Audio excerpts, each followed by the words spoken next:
최근에 S5 마크2와 아나모픽 렌즈인 라오와의 나노모프 렌즈를 활용해서 뮤직비디오 스타일의 렌즈 샘플 영상을 제작했습니다. 최근 들어서 다양한 브랜드에서 아나모픽 렌즈들이 많이들 나오고 있는데 기술의 발전에 힘입어서 크기랑 무게, 가격 측면에서 기존의 아나모픽 렌즈 대비 상당한 접근성을 가지게 되었다고 생각합니다.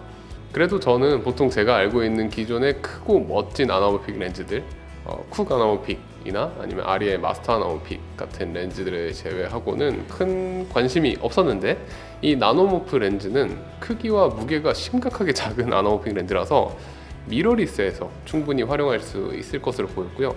S5 마크2처럼 아나모픽 손떨방을 지원하는 미러리스도 이미 존재하고 있기 때문에 이 두 제품 사이의 조합이 정말로 궁금했습니다. 이 샘플 영상은 세기PNC에서 맡겨주셨는데, 이 의뢰를 맡겨주신 세기PNC에서 제 유튜브에 제작기 업로드하는 걸 허락해 주셨기 때문에 샘플 영상의 제작 비하인드와 S5 마크2와 나노모프 렌즈의 궁합에 대한 저의 생각을 얘기해 보려고 합니다. 물론 이 영상은 광고도 아니고요, 세계에서 영상을 올려달라고 요청하신 적도 없고요, 개인적으로 굉장히 재미있었던 촬영이었기에 영상을 한번 만들어 보는 거니까 오해 없으시길 바랍니다. 우선 이번 프로젝트에서 제가 테스트해보고 싶었던 것은 소규모 크루로 진행하는 작은 뮤직비디오 현장 같은 곳에서 작고 컴팩트하고 편리한 미러리스 영상 촬영 시스템의 촬영 경험을 그대로 유지하면서 훌륭한 아나모픽 이미지를 얻을 수 있을까? 하는 것이었습니다. 그래서 촬영은 저 혼자 한번 진행을 해봤고요. 스텝은 연출팀 1명, 메이킹 촬영 1명, 헤어 메이크업 1명, 그리고 배우 2명 포함해가지고 총 6명의 크루로 구성이 되었습니다. 조명 없이 S5 마크2 카메라 한 대랑 나노모프 렌즈 5구 세트로 샘플 영상을 제작하게 됐어요. 네, 아나모픽 렌즈를 쓰는 가장 큰 이유는 역시 좌우로 널찍한 시네마스코프 비율의 매력 때문일 거예요. 이게 1950년대 폭스에서 35mm 필름을 1.5배 아나모픽 렌즈를 활용해서 2.66대 1의 널찍한 화면을 기획하게 됐고요. 거기에 사운드 트랙이 자리를 살짝 차지하면서 2.5대 1의 화면비로 영화가 나오게 됩니다. 이후에 추가적인 사운드 트랙과 마스킹을 위한 안전 범위 확보 이런 것들을 위해 가지고 시네마스코프 비율은 지금 우리가 익숙한 2.35대 1 혹은 2.39대 1, 2.4대 1이라고도 하고 이런 비율로 바뀌어 왔는데, 최근 들어서는 라라랜드라든가 안데스 서론의 생존자들 이런 영화는 또 2.5대 1의 고전 시네마스코프 비율을 보여주기도 하더라고요. 이번에 사용한 나노모프 렌즈 역시 1.5배의 아나모픽 렌즈라서 2.66대 1의 화면비로 촬영을 할 수가 있고요. 여기에 약간 좌우 크롭을 해서 2.5대 1로 뮤비를 만들어 보려고 하다가, 그래도 샘플 영상이니까 렌즈에 최대한 원본 가까운 성능 그대로 보여드리기 위해서 2.66대 1의 원본 그대로 편집을 하고 뮤직비디오를 만들었어요. 그래서 그거 참조해 주시면 좋을 것 같습니다. 그리고 제가 1.5배 아나모픽을 처음 써봐서 그런지 모르겠는데, 이 조그만한 덩치에서 나오는 이미지 퀄리티는 정말로 만족스러웠습니다. 사실 아나모픽은 왜곡이나 소프트한 선예도 같은 적당히 불만족스러운 부분들이 많아도 이걸 전부 다 감성으로 퉁치고 넘어갈 수 있기 때문에 단점을 지적하기가 쉽지 않은 렌즈긴 한데, 이 나노모프 렌즈와 파나소닉 S5 마크2의 조합은 단점 지적을 떠나서 장점이 굉장히 많은 조합이었어요. 애초에 S5 마크2가 선예도가 좋은 바디는 아니거든요. 그래서 그런지 모르겠지만 나노모프 렌즈의 선예도가 떨어진다는 생각은 전혀 들지 않았고요. S5 마크2의 브이로그와 함께 만들어주는 기본 색감 역시 너무나도 훌륭했습니다. 이상적인 맑은 자연광 아래에서건 역광이나 어두운 저조도 환경에서건 일단 스킨톤이 너무 부드러웠고 배경 흐림도 너무 예뻤어요. 거기에 아나모픽 특유의 왜곡들은 일반적인 2x 아나모픽 렌즈들에 비하면 상당히 정갈해요. 그래서 좀 많이 깔끔하다 싶긴 하지만, 그럼에도 충분히 아름다운 타원형 보케, 그리고 좌우로 쫙 찢어지는 플레어의 형태, 독특한 고스트 패턴들, 상하와 좌우 해상력의 차이에서 오는 미묘한 선예도와 심도의 차이 등등 충분히 아나모픽 렌즈를 쓰는 이유를 느낄 수 있게 해줄 정도는 됐습니다. 충분히 표현이 잘 됐어요. 그리고 나노모프 렌즈가 5구로 구성이 되어 있습니다. 이번 영상에서 의도적으로 5구를 모두 써봤음에도 불구하고 후반 작업할 때 컬러의 차이가 거의 느껴지지 않을 정도로 발색과 컨트라스트를 정말 잘 컨트롤해놨다고 느껴졌고요.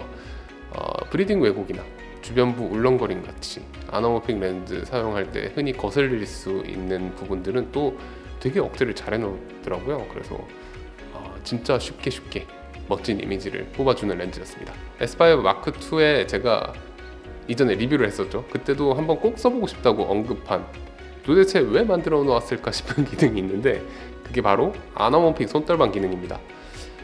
이번에 나노모프 렌즈 샘플 영상 제작을 처음 의뢰받았을 때 제일 처음 든 생각이 그거였어요. 이거 S5 마크 2로 핸들드 해보면 좋겠다.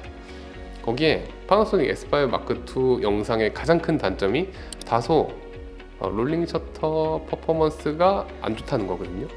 근데 나노모프 렌즈는 슈퍼 35mm용 렌즈예요. S5 마크 2를 슈퍼 35mm 모드로 크롭해서 영상 촬영을 하게 되면 S5 마크 2의 약점인 롤링 셔터가 안 좋다는 부분이 커버가 됩니다.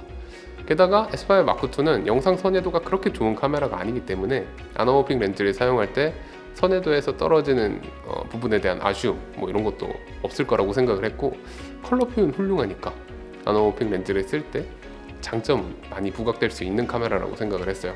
물론 이제 소니 FX30이나 그런 영상용 크롭 미러리스 혹은 Z6-3 같이 로우가 지원되는 미러리스들도 아나모픽 렌즈랑 아주 잘 어울릴 것 같다고 생각이 돼서 고려해 보긴 했는데, 그래도 개인적으로는 S5 마크 2와 나노모프 조합이 가장 써보고 싶더라고요.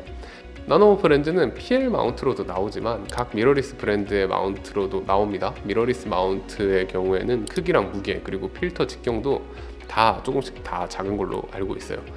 그래도 PL 마운트를 썼는데 저는 역시나 크기가 크지 않았고요. 어댑터를 쓴다면 여러 가지 카메라에서 더 유연하고 유용하게 사용이 가능하기 때문에 개인적으로 구매를 한다면 PL 마운트로 구매를 하지 않을까 싶어요.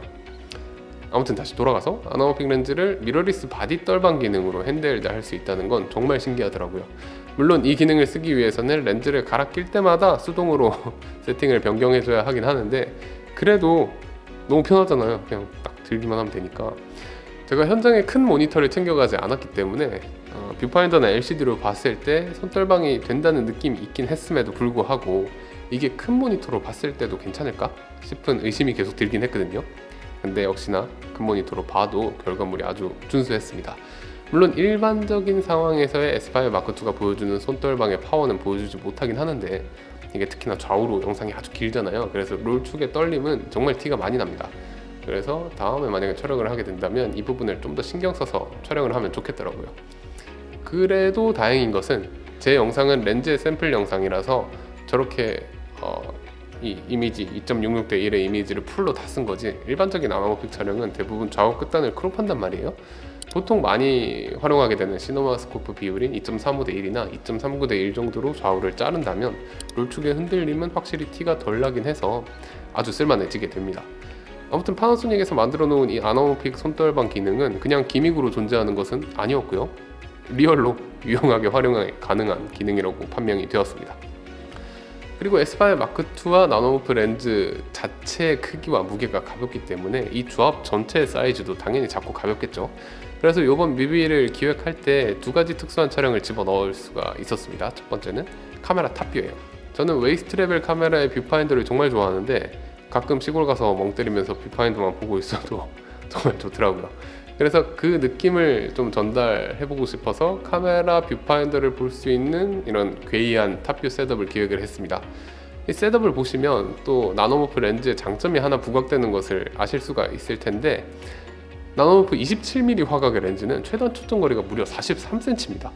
보통 아나모픽 렌즈가 브리딩 왜곡이나 원근 왜곡이 극심하게 나타나는 렌즈라서 최단 초점거리가 먼 경우가 많거든요. 근데 나노모프는 희한하게 최단 초점거리가 짧더라고요. 그래서 덕분에 이런 식의 구성으로 탑뷰 셋업을 할 수 있었고, 특수 촬영을 할 때 별도의 렌즈를 준비할 필요 없이 색감과 심도가 통일된 나노모프 렌즈를 그대로 사용하면서 촬영을 할 수가 있었습니다.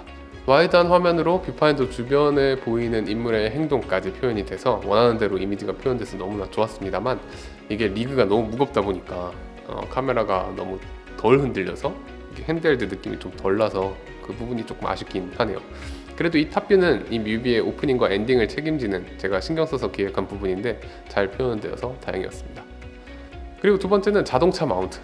보통 자동차 장면을 찍기 위해서는 여러 가지 방법이 있겠지만 대부분 예산이 오바되니까 저한테 가장 현실적인 방법은 역시 석션컵을 활용한 카 마운트였어요. 보통은 자동차의 진동 때문에 대형 석션컵 여러 개와 짐벌을 활용한다거나 저렴한 자동차 촬영용 스테빌 장비를 활용하는 것이 일반적인데, 이 역시 이 정도 예산의 촬영에서는 예산 오바죠. 그래서 기획단에서 두 인물이 놀러가는 느낌을 내기 위해 트렁크씬, 트렁크에 카메라를 설치하는 장면 정도만 넣으려고 하다가 이게 생각해보니까 될 것 같은 거예요. 카메라 렌즈 합쳐도 사이즈가 작고 손떨방도 있고, 그래서 스테빌 장비 없어도 될 것 같고, 그러니까 이게 작은 사이즈 석션컵 두세 개랑 매직암으로 자동차 유리창이나 보닛에다가 대충 리깅을 해가지고 자동차 촬영도 할 수가 있었습니다. 이거 해놓고 보니까 확실히 편집단에서 편집할 때 찍기 잘했다 싶긴 하더라고요. 근데 이게 사실 여기에 작은 삽질이 숨어 있는데, 저희가 소품용 자동차로 작고 귀여운 차가 있으면 좋겠다 싶어서 캐스퍼를 데리고 왔거든요. 근데 이 캐스퍼가 미러 썬팅이 돼 있더라고요. 저도 이런 경우는 처음이었는데, 미러 썬팅은 CPL 필터고 나발이고 전혀 통하지가 않았습니다.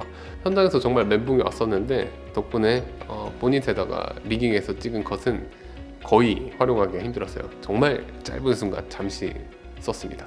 여러분들은 미러 썬팅 되어 있는 차를 소품으로 쓰지 마세요. 그리고 영상 하시는 분들의 영원한 친구죠. 이게 렌즈 샘플 영상이기 때문에 안 쓸까 생각도 했는데 도저히 뮤직비디오 촬영인데 안 쓰고 촬영을 진행할 자신이 없었습니다. 그래서 겁쟁이처럼 쓰고 말았던 블랙미스트 필터. 나노호프 렌즈는 일반 미러리스 렌즈처럼 77mm의 필터 스레드를 가지고 있습니다. 그래서 기존 미러리스 유저분들이 사용하시던 블랙미스트 필터를 그대로 그냥 사용하시면 되고요. 또 렌즈 구성 역시 5구 화각별로 착실하게 갖춰져 있습니다. 물론 27mm나 35mm 같이 범용적인 렌즈 하나만 있어도 충분히 촬영이 가능할 것 같긴 했지만, 그래도 렌즈 군이 구성되면 당연히 너무 좋잖아요. 여기에 개인적으로는 광각으로 좀 더 광각인 거 한 구만 더 추가되면, 그래서 6구 세트가 딱 만들어지면 더할 나위 없이 좋을 것 같았어요. 게다가 아까 잠시 언급했다시피 최단 초점 거리가 꽤 짧아서 은근히 접사 배율이 좀 나오는 편입니다. 인서트 촬영 같은 거 하느라 마크로 렌즈로 갈아 끼거나 할 필요 없이 아나호픽 렌즈로도 어느 정도 수준의 인서트 촬영이 충분히 가능하더라고요. 그래서 촬영 단계에서나 후반 작업 단계에서나 정말 편리했고요. 왜곡도 너무 잘 잡아놔서 제 샘플 영상 좌우 크롭을 하나도 하지 않았다는 것을 염두에 두고 보신다면 아나호픽 렌즈 치고 왜곡이 정말 적다는 것을 확인하실 수 있을 거예요. 그리고 플레어 컬러도 일반적으로 엠버 블루 이런 것들을 많이 쓰는데 거기에 실버 컬러가 선택이 가능해요. 저는 이 실버 컬러를 이제 대여 받았는데 되게 마음에 들더라고요. 실버라기보다는 이제 뉴트럴 이렇게 부르는 게 더 적당할 것 같은데, 광원 컬러에 맞춰서 플레어 컬러가 좀 변합니다.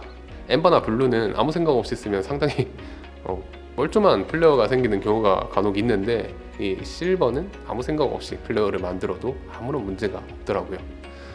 네, 이번 영상은 S5 마크2와 나노호프 렌즈를 활용한 영상 제작 간단 후기였습니다. 이 조합은 아마 가장 쉽고 편하게 아나호픽 렌즈를 활용한 와이드 비율의 영상을 얻어낼 수 있는 방법이라고 생각이 돼요.